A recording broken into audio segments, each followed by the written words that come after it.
बिहानैबाटै न प्रहरी आउँदैछ भन्ने कुरा गाउँभरि हल्ला थियो। होइन, उनीहरू पक्राउ गर्न आएको, किनभने उनीहरूलाई सिडिओबाट आदेश छ, हामीले माथिको आदेश छ भनेर भनिसकेको अवस्था थियो। केका लागि लिन आएको भने माथिको आदेश छ त्यही लिन आएको। नडराइदिए भए चितवनमा किन आक्रमण गर्थे यिनीहरूले? नडराइदिए भए सुर्खेतमा किन आक्रमण गर्थे? र अर्को कुरा, औषधिको जसरी यिनले भ्रष्टाचार गरेका छन् त्यो त हामीले एक एक हिसाब किताब सहित निकालिदिएका छौँ। औषधिको नाम सहित नेपालका विश्वका कुनै पनि कानुन पल्टाएर हेर्नुहोस्, राहत बाँड्दाखेरि तपाईँको पक्राउ गर्ने अधिकार छ। मैले यदि गल्ती गरेको छु भने नेपालको संविधान सम्मत छ भने मलाई गिरफ्तार गर्दा हुन्छ, यसमा दुई मतै छैन। उहाँको औकात भनेको जनताले पालेका कर्मचारी बस त्यति होइन, मेरो छैन। मैले अपराध गरेको छैन भने म त खुलमखुला बस्छु।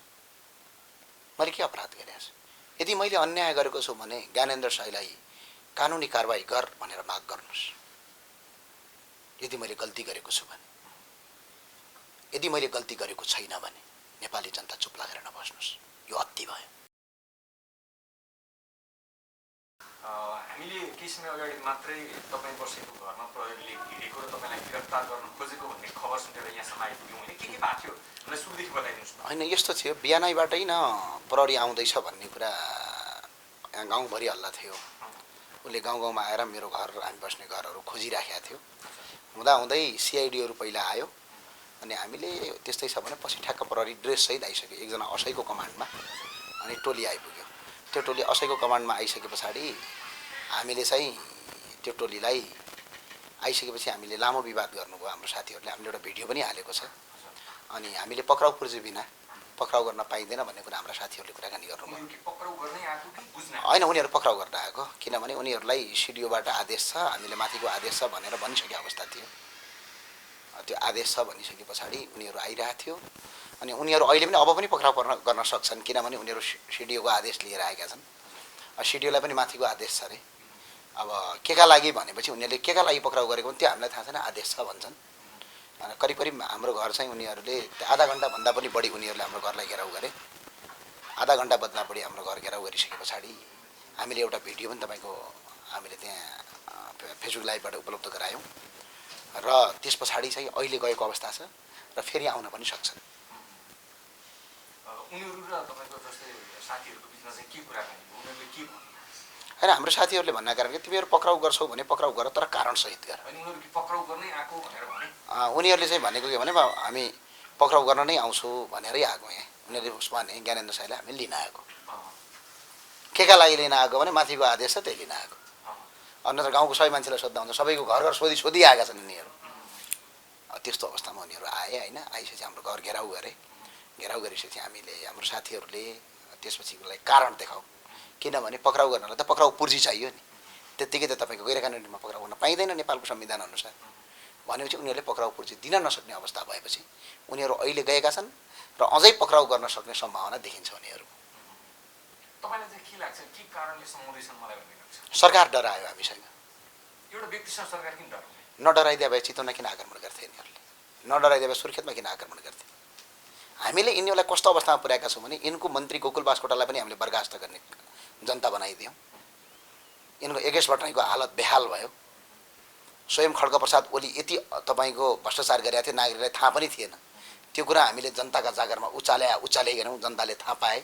यिनीहरूले नागरिकता बेचिराखेका थिए, नागरिकता चाउचाउ जसरी बेचेका थिए। नागरिकता त रोकिदियो भने त हामीले। भनेपछि सरकारले गरेका ठुल्ठुला अपराध जसबाट अरब होइन खरबौँ रुपैयाँ आउँछ, त्यो खरबौँ रुपैयाँ आउने कामबाट चाहिँ हामीले त स्टप गरेको छ नि त यिनीहरूलाई। त्यो स्टप गरेको हुँदाखेरि यिनीहरूलाई त्यो अप्ठ्यारो परेको। अहिले झन् राहत दिएपछि त नागरिकले राहत पाए। हाम्रो नेपाल हामी नेपाली अभियानले राहत बाँडिराखेको छ, सरकारले बाँडेको छैन भने सरकार तल हामी माथि भएपछि उनीहरूलाई सरकारलाई डाहा भएको अरू केही पनि होइन। उनीहरू गर्न नसक्ने। अब हिजो 80 करोडको राहत बाँडे भनेर प्रधानमन्त्रीले स्टेटमेन्ट निकाल्नु भएको छ। 3 करोड जनतालाई भाग लगाउन। 3 करोड त थोडी छन् जनता, सबै पीडित थोडी छन्। यहाँ पीडित 10 लाखभन्दा बढी मान्छे छैन। खै भाग लगाउँ त कति परेको परेन। अब त्यहीँमा भ्रष्टाचार गर्छन् यिनीहरू।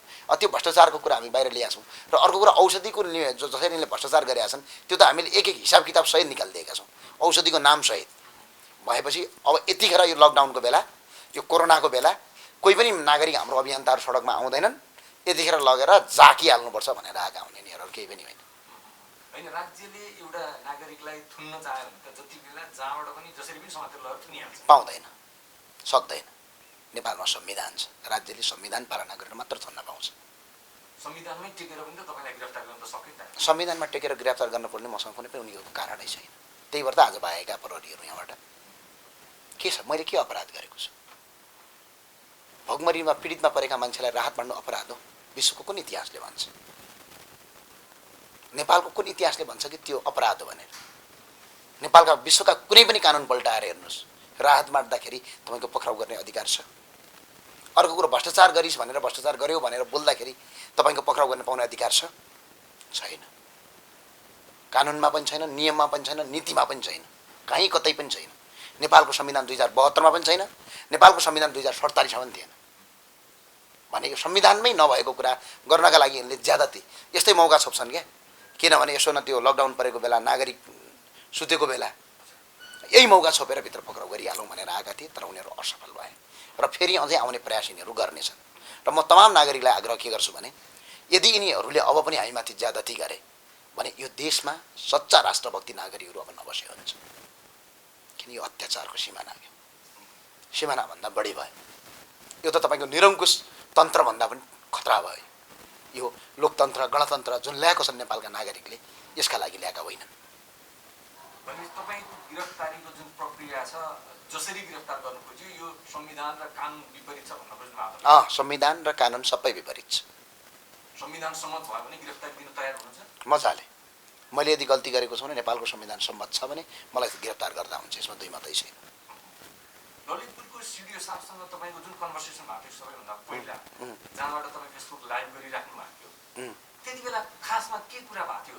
मेन जड त्यही हो भनेर अनुमान गरिएको छ अहिले खास के भयो भने गरिबले राहत पाएका छैनन्, उहाँले राहत रोक भन्नुभयो। राहत रोकेर मेयर र वडा अध्यक्षको घरमा गएर दिएर आउनुहोस्, उहाँहरूले नै दिनुहोस् र उहाँहरूसँग अनुमति लिनुहोस् भन्नुभयो। अब बिचरा विदेशबाट दुःख गरेर सुख गरेर हाम्रै अभियन्ताहरू रात दिन खाइ नपाइ गरेर हामीले पनि तपाईँको 10,000 5,000 रुपियाँ उठाएर 10,000 5,000 2,000 3,000 देशैभरिका अभियन्तासँग उठाएर हाम्रा काठमाडौँभित्र बसेका अभियन्तालाई उठायौँ पहिलो चरणमा। दोस्रो चरणमा नपुगेपछि हामीले केही एकाउन्ट ओपन गऱ्यौँ, केही सहयोगदाताले सहयोग गरे। त्यो रकम लगेर गरिबलाई बाँड्दाखेरि, पीडितलाई चामल खुवाउँदाखेरि नबाँड भनेपछि मैले भने उहाँलाई यसरी नागरिक भोकभोकै छ भने तपाईँले बाँड्न पाउनुहुन्न भने यति कुरा। उहाँले रोक लगाइदिनु भयो, प्रहरी पक्राउ गर्न पठाउनु भयो। त्यहाँभन्दा पनि पछाडि मलाई महाराजगञ्जमै पक्राउ गर्न लागि थियो। अनि त्यसपछि म त्यहाँबाट निक्लेँ अनि भाइ आज घरसम्मै उहाँ पक्राउ गर्न आइपुग्यो। अनि मेरो केही पनि छैन। उहाँले चाहिँ तपाईँको त्यो शब्द चाहिँ अलि रफ शब्द, मतलब त्यो रफ भन्दा त्यो कस्तो ठाडो ठाडो शब्द बोल्नु भएको छ। उहाँ जनताको सेवक हो, उहाँ हाकिम साहब होइन। यो भ्रम नपाले हुन्छ, म अहिले पनि भन्छु हजुरको। किनभने उहाँलाई सरकारले आदेश दियो, त्यो आदेश उहाँले पालना गर्ने हो। हामीलाई ललितपुरका सिडिओ साहबसँग कुनै पनि वैमनस्यता होइन। उहाँ एउटा नेपालको राष्ट्र सेवक कर्मचारी हुनुहुन्छ। राष्ट्र सेवक कर्मचारीले तपाईँको आफ्नो काम गर्नुपर्छ, ड्युटी गर्नुपर्छ। उहाँले आफ्नो ड्युटी निभाउनु भएको, हामी त्यसमा कुनै पनि विमति छैन, हामी त्यसमा कुनै पनि तपाईँको वैमनस्यता छैन। तर हामीलाई यो राज्य सञ्चालन गर्नेसँग वैमनस्यता हो, उहाँसँग व्यक्तिगत कुराको कुनै पनि वैमनस्यता होइन। यदि व्यक्तिगत रूपमा उहाँले त्यो गर्न चाहनुहुन्छ भने उहाँले नै पक्राउ गर्न सकिन्छ। किनभने उहाँले सिडिओ हुँ भन्दैमा उहाँ कानुन मिच्न पाउने अधिकार उहाँलाई छैन। उहाँले गैर कानुनी ढङ्गले यदि मलाई पक्राउ गर्न खोज्नु भएको छ भने सिडिओ साहबलाई नै पक्राउ गर्न सक्ने नेपालको कानुन छ, त्यो हामी अवलम्बन गर्न सक्छौँ। त्यही भएर मेरो आग्रह के छ भने हाम्रो सरकारसँगको मुद्दा हो, सरकारले गरेको गलत कामको मुद्दा हो, छोटे राजासँगको मुद्दा हो। हाम्रो सिडिओ साहब एउटा राष्ट्र सेवक कर्मचारीसँग हाम्रो कुनै पनि वैमनस्यता होइन। यो कुरा उहाँले बुझ्नुपर्छ राम्रोसँग। तर सिडिओ साहबले त के सुनिन्छ भने ज्ञानेन्द्र शाहीले अलिक जबरजस्त कुरा गर्यो, अलिक ठाडो कुरा गर्यो। को भनेर भने हो, उहाँ को हो? सरकारको कर्मचारी। म को हो? नागरिक, नेपालको नागरिक। नेपालको संविधानले के भन्छ? कुनै पनि सरकारी कर्मचारी जनताको सेवक हो भन्छ कि भन्दैन? अनि हामी को? जनता हो। उहाँ के हो? सेवक हो। सेवकले त मजाले बोल्ने हो नि त। अनि उहाँलाई के जी हजुर, पाउ परौँ, महामहिमज्यू भनेर खुट्टा ढोक्नु मैले? सिडिओ साहब यस्तो भयो भनेकै छ, त्यसमा के ठट्टाडो भयो?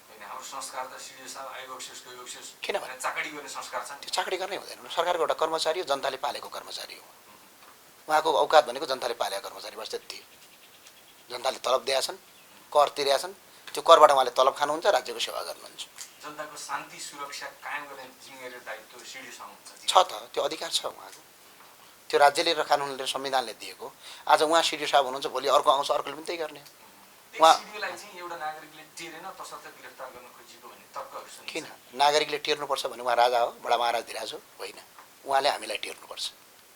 हामीले भनेको उहाँले टेर्नुपर्छ, किनकि हामी जनता हो। जनता ठुलो हुन्छ नेपालको संविधानमा, त्यो कुरा चाहिँ भरम नपाले हुन्छ। कर्मचारीले कर्मचारीको काम गर्ने हो, राष्ट्र सेवकले राष्ट्र सेवा। मैले कुनै पनि ठाउँमा गल्ती गरेँ भने उहाँले पक्राउ गरेर कानुनी कारबाहीमा अगाडि बढाउन उहाँको अधिकार छ। तर उहाँलाई जी हजुर भनेन, बाबु साहेब भनेन भनेर यदि त्यो प्रपञ्च उहाँले रच्न थाल्नुभएको छ भने उहाँ गलत हुनुहुन्छ। यदि त्यसरी गर्नुहुन्छ उहाँमाथि नै कारबाही पनि हुन्छ, त्यसमा ढुक्क हुनुहोस्। मजाले नेपालको कानुन र संविधान अनुसार हुन्छ भने हामी मजाले दिन्छौँ, त्यसमा कोही दुई मात्रै छैन। तर हामीले गल्ती गरेको हुनु भएन। गल्ती गरेको त सजाय त भोग्न पाउनुपर्ने सबै नागरिकको कर्तव्य हो। कर्तव्य हो, अधिकार मात्र होइन, कर्तव्य हो।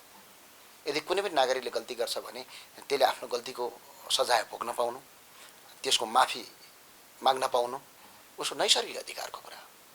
र त्यो संविधानभित्रको कुरा, यसैलाई त विधिको शासन भन्छन् होइन र? भने हामी त विधिको शासनको वकालत गर्छौँ भनेपछि हामीले नमान्ने भन्ने कुरै छैन। हामीले नमाने होइन नि, हामीले नमान्ने कुरै छैन। भनेपछि यो सिडिओ साहबसँगको कन्भर्सेसनमा कहीँ कतै गल्ती कमजोरी भएको आत्मालोचना गर्नुपर्ने, क्षमा माग्नुपर्ने त्यस्तो स्थिति किन एउटा सरकारी कर्मचारीसँग बोल्ने अझ मैले राम्रोसँग बोल्ने, जनता भोकै हुँदाखेरि राहत नबाँड भन्ने कर्मचारीलाई के बोल्दा ठिक हुन्छ? उहाँले त यसो भन्नु पर्थ्यो नि, तपाईँ राहत बाँडिराख्नु भएको छ, कहीँ कतै सुरक्षाको कमी भयो कि, कहीँ कतै हामीले सहयोग गर्नुपर्ने हो कि ज्ञानेन्द्रजी, के गरौँ त, लौ न कसो गरौँ भनेर उहाँले भन्नुपर्ने ठाउँमा भोकभोकै जनताले रोक भन्ने उहाँ शासक हो? होइन। उहाँ त्यही जनताले, भोकभोकै बसेका जनताले रगत र पसिना एक एक गरेर तिरेको करको तलब खाएका मान्छे। शासकले दिएको आदेश पालना गर्ने मान्छे त हो नि को हो, त्यति हो। त्यही भएर हामीले भन्यौँ त, व्यक्तिगत रूपमा उहाँ सिडिओ साहबसँग हाम्रो कुनै पनि मनमुटाव छैन। मलाई त उहाँको नाम पनि थाहा छैन आज, बुझ्नु? मेरो केही पनि यसमा बेइमानिता छैन, यो कुरा स्पष्ट भयो हुन्छ। हाम्रो त शासकसँगको प्रभाव होइन, मेरो छैन। मैले अपराध गरेको छैन भने म त खुलमखुला बस्छु। मैले के अपराध गरेको छु? र यदि अपराध नगरेर तपाईँको यदि मलाई पक्राउ गर्छ भने नेपालका जनताले लाग्छ मलाई अब फैसला गर्नेछन्। अपराध गर्नेले मैले अपराध गरेको छु भनेको हुन्छ र? किन मैले के अपराध गरेको छु? एउटा अपराध देखाइदिउँ। भन्न चाहिँ भन्दैन, तर ज्ञानेन्द्र साईले अपराध गरेको छैन होइन? कसले? जिन्दगीमै गरेको छैन मैले अहिलेसम्म यिनीहरूको विरुद्धमा। ललितपुरको प्रहरी पठाउनु पर्ने, सिडिओले त्यस्तो गर्नुपर्ने कुनै पनि कारणै छैन। भन न, खुलमखुला भन न, लेटर काट न यति ठुलो, यस्तो यस्तो यस्तो सेक्सन, यो सेक्सन अनुसार हलान हलान अपराध गरेको हुँदा निज व्यक्तिलाई पक्राउ गरी पाऊँ भने चाहिँ म त हाँसी खुसी गरेर पक्राउ गर्छु, हाँसी खुसी म गिरफ्तार दिन्छु। एउटा राहत बाँड्नु अपराध हो? राहत बाँड्नु, एकजना पीडित पक्षलाई सामल दिनु अपराध हो? यदि त्यो अपराध हो भने सिडिओ साहबले तलब खानु पनि अपराध हो। उहाँ शासक होइन, उहाँ कर्मचारी। उहाँसँग हाम्रो कुनै पनि व्यक्तिगत बेइमानिता छैन, आज पनि छैन, हिजो पनि थिएन, र अहिलेसम्म पनि मैले भने त उहाँको नामसम्म मलाई थाहा छैन।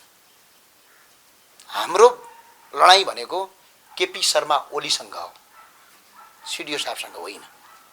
हाम्रो लडाइँ ती भ्रष्टाचारीहरूसँग हो। उहाँ भ्रष्टाचार गरिराख्नु भएको छ नि त, अहिले सुतिराख्नु भएको छ। ओलीको व्यक्तिगत रूपमा पनि ओलीसँग हाम्रो लडाइँ होइन।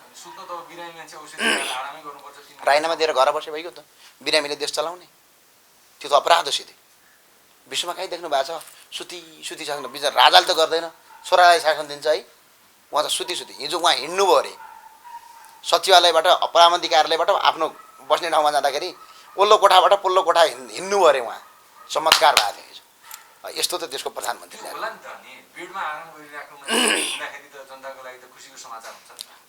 त्यस्तो बिरामी मान्छेलाई किन प्रधानमन्त्री बना?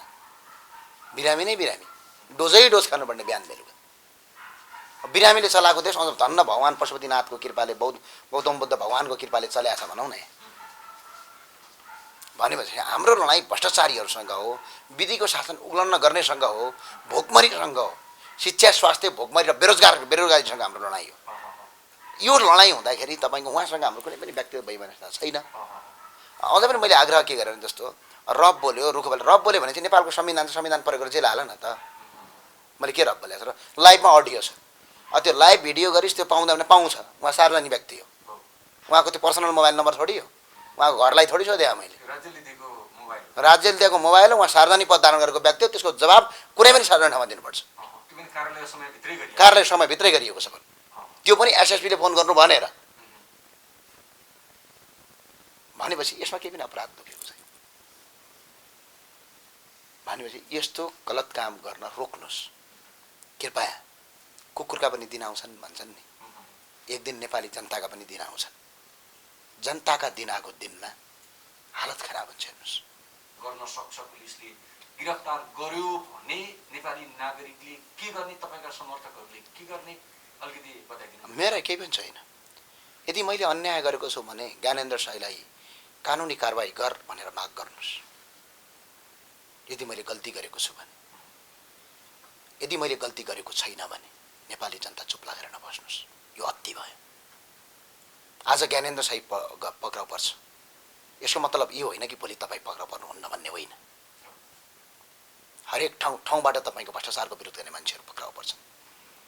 तपाईँको भरिको यही बेरोजगार झन् बढ्छ, लुटतन्त्र बढ्छ। आज अरब र खाडी मुलुकमा नागरिक रोएर बसिया छ। यो त धेरै कम हो। यस्तै शासन पद्धति यदि हुँदै गयो भने यसको डबल हुन्छ। त्यतिखेर रुनुपर्छ। गल्ती गरेको छ भने मलाई कारबाही गर भन्नुहोस्, गल्ती गरेको छैन भने अब चुप लागेर नबस्नुहोस्। यही अवस्थामा ज्ञानेन्द्र साईलाई गिरफ्तार गर्यो भने सरकारको विरुद्धमा जहाँबाट जे गर्न सक्छ त्यो गर्नको लागि तपाईँ अपिल गर्नुहुन्छ हैन? नेपालको संविधानमा रहेर, राज्यको कानुनी दायरामा रहेर, स्वतन्त्र हक र अधिकारको कानुनलाई लगेर, जुन नेपालको संविधानभित्र रहेर, नेपालको कानुनी राज्यभित्र रहेर नागरिकले खेल्ने भूमिका खेल्दिँदा हुन्छ। यदि खेल्नु भएन भने हामी सबै पशु हो। बुझ्नुभयो? हामी पशु। पशुलाई त जति कुटे पनि भयो, जति मारे पनि भयो, बोल्दैन। दिनभरि मान्छेले कुट्छ, पछि त्यही मालिकको अगाडि, मान्छेको अगाडि गएर खुट्टा दुमल लाउँछ। त्यस्तो यदि हुन्छ भनेपछि मैले के भन्नु? किन मैले गलत गरेको छैन। गरिबलाई र पीडितलाई, गरिब नभनौँ पीडितलाई राहत बाँडेर उहाँको भोको पेट टार्नु के मैले अपराध गरेँ? यदि यो अपराध हो भने ल अपराध हो, पक्राउ गर्नुहोस्, म तयार छु।